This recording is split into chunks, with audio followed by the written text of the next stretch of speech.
Господин Ивановски, дали специјалното јавно обвинителство треба да биде предмет на политички пазарења и надмудрувања во контекст на последниве разговори кои што се одвиваат помеѓу премиерот Заев и лидерот на опозицијата Мицковски? Па, за жал, како што е специјалното јавно обвинителство, така и други збеднувања во државата се одвиваат, за жал, со еден непринципиелен привод, со еден пазарлук, на кој што е далеку и од правото, е далеку од саканите движења кон кои требаше да одиме, дотолку повеќе што специјалното јавно обвинителство знаеме на што беше резултат да се јави истото, знаеме сите позитивни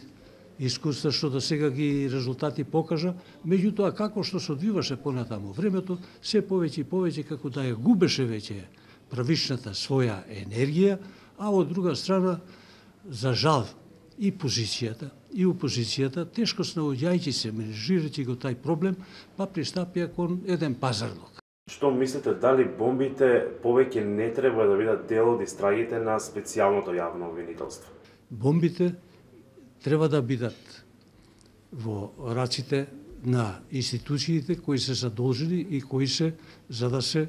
дојде до вистината. Дали во сето тоа ќе се успее,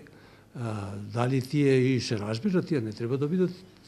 единствено користени како единствен доказ во самите постапки,